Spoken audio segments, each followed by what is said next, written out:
points. I think 80% of them will attack someone or the other. Why? Yeah, whatever. Emotional security. Are we addressing that? No, yes, multiple. What should we do to address that?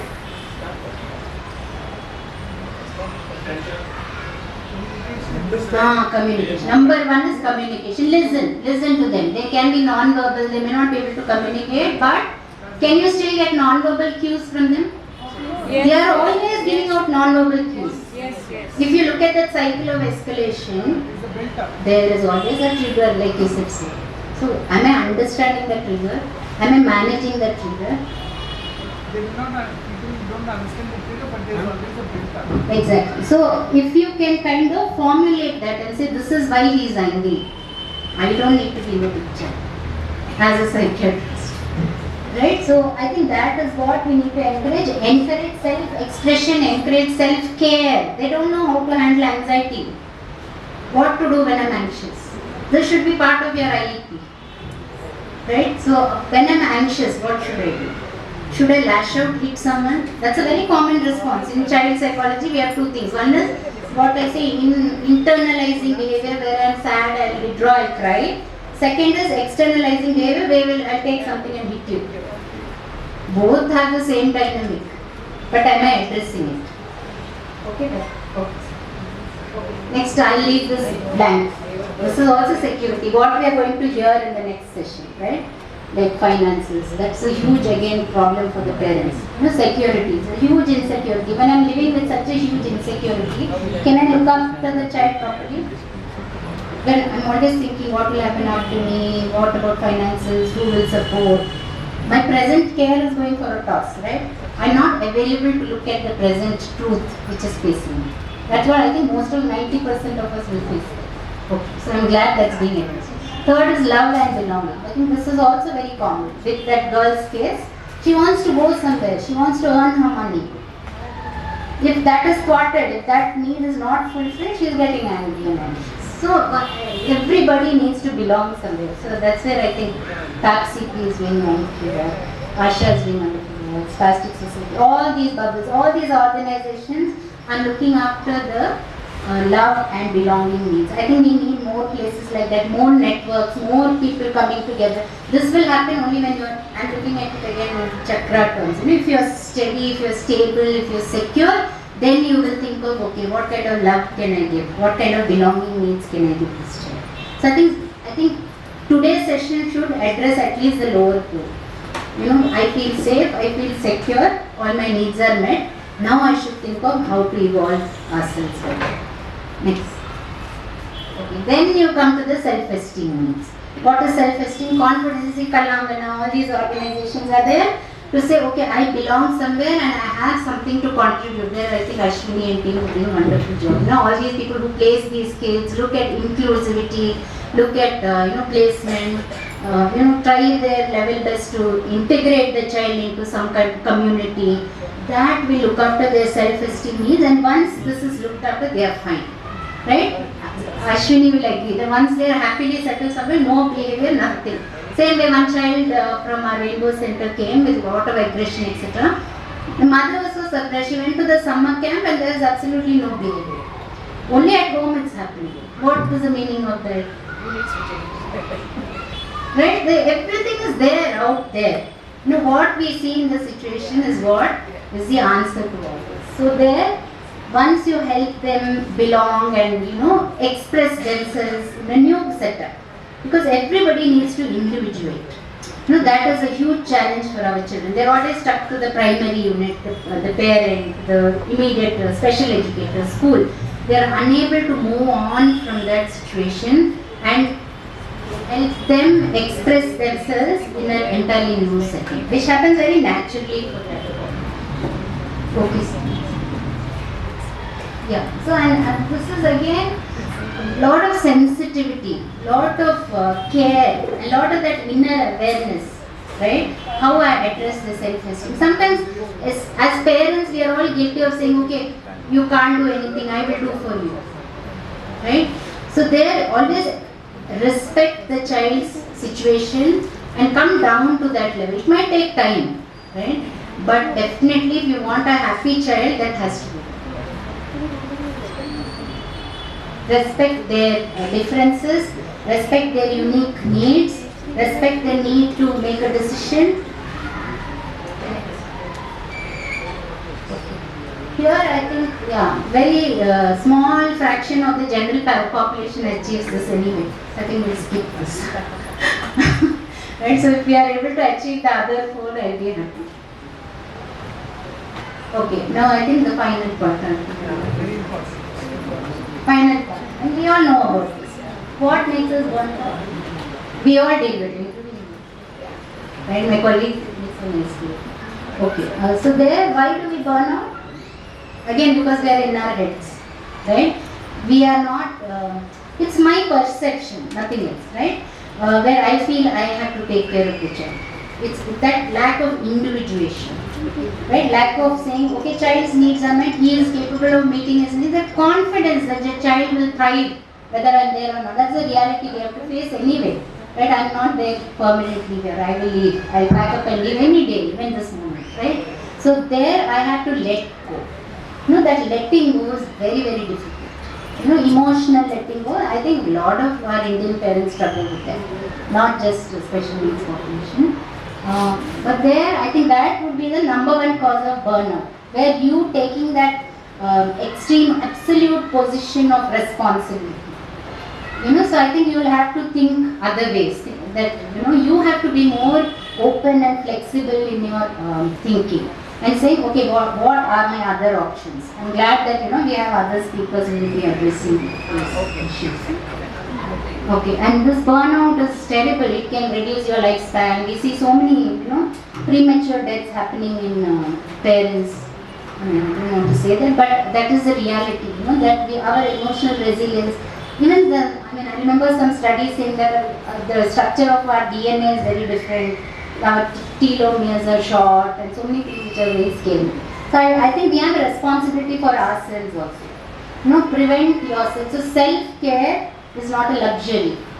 It is a basic necessity. That's why you can ask my colleagues, I am quite good with self-care. I will say no all the time. Right? So you keep saying no. You keep saying what is your priority today on a daily basis. And then you manage just the amount that you can manage. Next. Yeah, causes, support system, I think we invest very heavily emotionally, right? I think you take back some of their emotional investment and invest it on, it's like your bank balance or whatever, since there's a lot of finance, I'm taking the liberty. So if you have limited resources and you have to allocate, what will you do? You will prioritize, saying that I have limited inner reserves, as 50 plus I cannot go on. So I need to cut down on a lot of prune. I will say I will do only this today, I will not do today, I will just sleep today. What is wrong in that? Do we do that? I do that very well. Okay. Okay, expensive. Okay, all this I think is,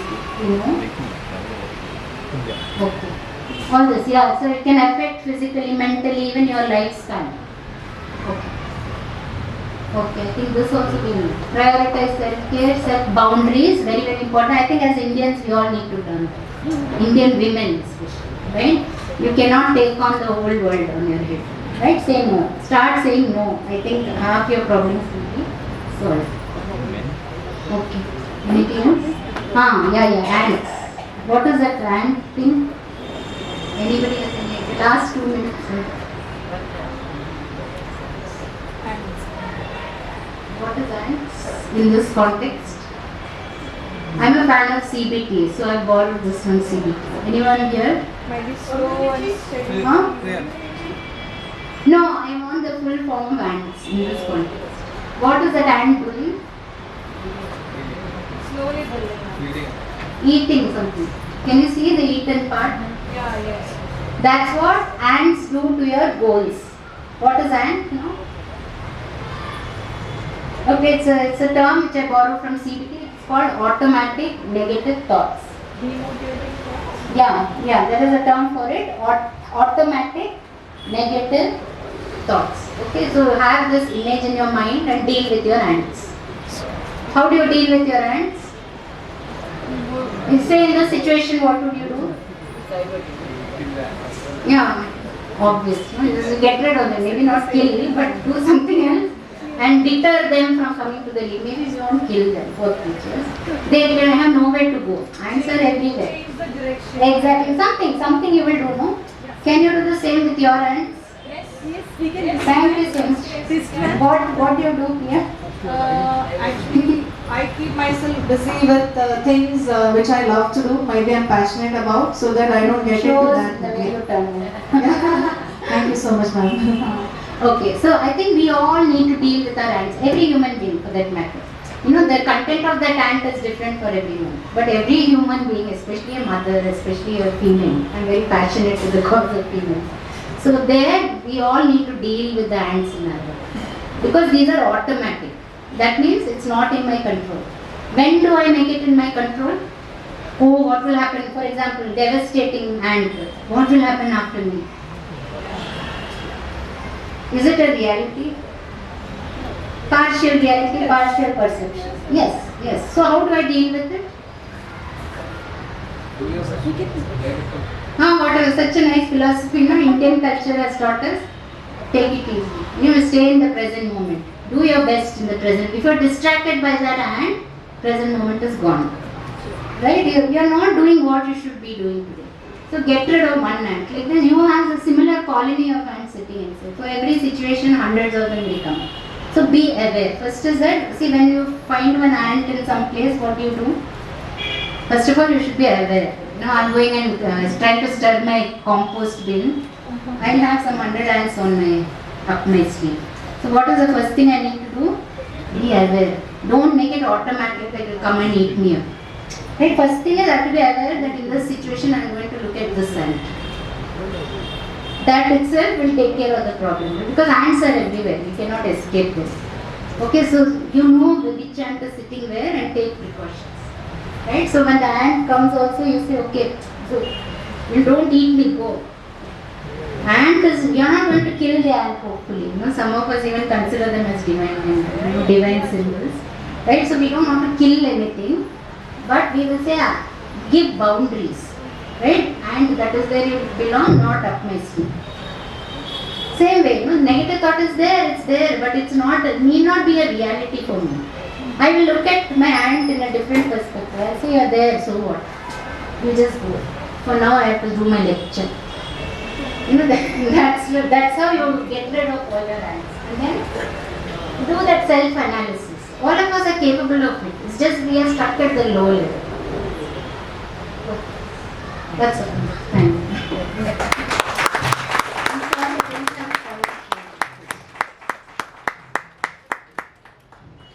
Thank you so much, ma'am. If there are any questions from the audience, you can kindly stand up. Raise your hand for the mic and we'll proceed to ask just one question because we are running short of time. And you can interact with her during the lunch break. I must add here, it was very informative and motivating all us parents, an eye-opener rather. So any questions from the audience side? Yeah, I can see.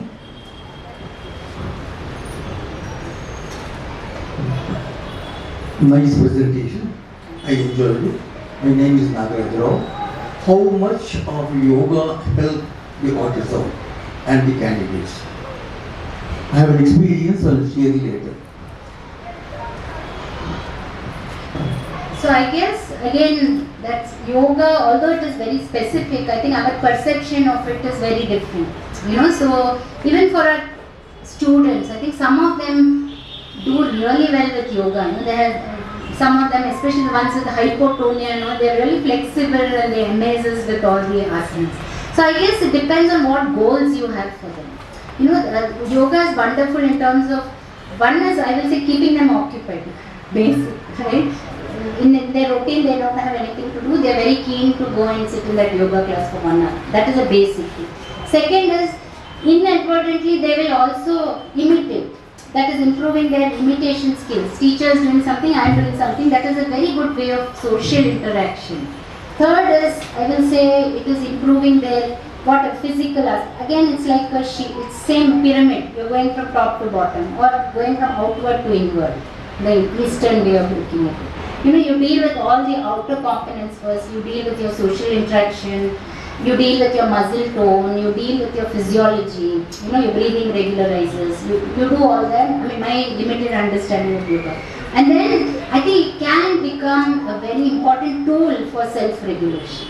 Eventually, maybe not immediately, but the more you do and the more you connect inward, it becomes a wonderful way of breathing, and because these kids love concrete strategies. So if you say, okay, go to your quiet corner and do your breathing, I'm sure it is a very, very important tool in your armamentarium of self-regulation and emotional balance. That with my limited knowledge of yoga, I feel clinical uses of yoga in this particular way. Lot of benefits, and they work in a team. Especially if you have social skills problems, all you have to do is partner with somebody and do partner yoga. That's a wonderful way of interacting with people. And you are listening to instructions, commands. It's an excellent tool. I think everybody should have that as a tool. I just want to add a question to that.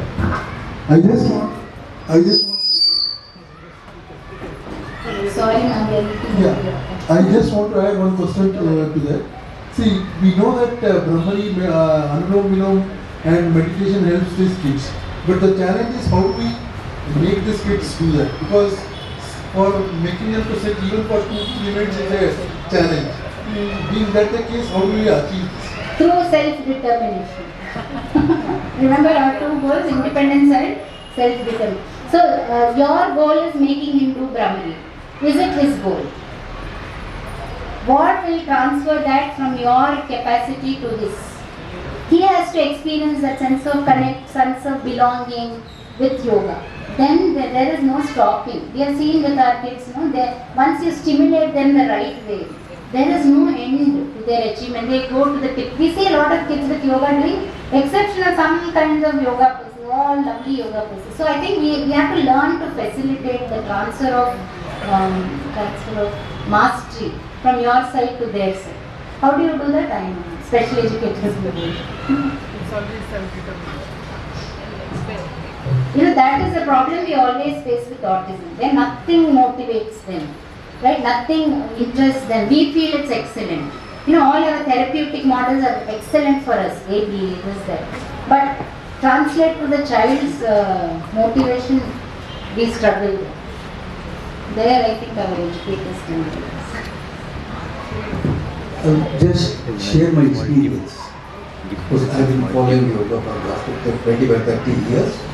And then there was one person, I don't have any experience of autism for the candidates, but somehow I came across with one of my friends, stays in Banishantari, his name is Naren, he is now 14. When I started treating him, it was about 11 years. And what I found was he hails from a music family. Okay. I use that as the tool, and he now sings like 3 years. Brahmari, other things, he, as somebody said, concentration would be less. But he has taken a like for yoga, and one of the persons next to his neighbor, and she is a yoga specialist. So I started advising her, then became alright. Now he is a badminton player, Oh, okay. and in music, he said music. Earlier, 3 years ago, when I went to the houses, he said he used to run away.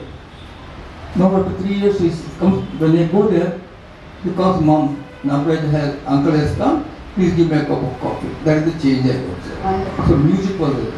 So I think that will answer your question also. We have to connect to the child from the heart. The third component, love, belonging, connect. That is what needs to be worked on. So once you go, there's something you can correct me. Greenspan, where you go to the child and then bring them back. I think that is the approach we need to use for autism. In addition to AV, I'm not against AV, but I feel a more powerful option will be is to go into the child's space, understand him, and pull him into your track. That requires a lot of dedication, and really thankful for that. I'm sure the family is grateful to you, but that should be the approach where you entice, you almost lure the child into what you are doing. That comes from the third component. When he feels he belongs, he will. If he doesn't feel he connects to this place, he will not. That is the challenge we always face with us. They don't connect. That is a core deficit. We have to bypass the deficit. Thank you so much, ma'am. It was really very informative. I'll just ask you to be there on the dais for a minute. May I request Major Rajiv Kembravi to present a token of appreciation from PAPCP to Dr. Shobha Ramesh. Thank you so much.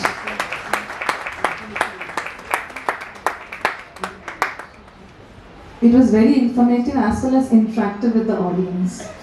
Thank you so much, ma'am. I would request Mrs. Geeta Pradeep to escort Dr. Shobha Ramesh to her seat, please.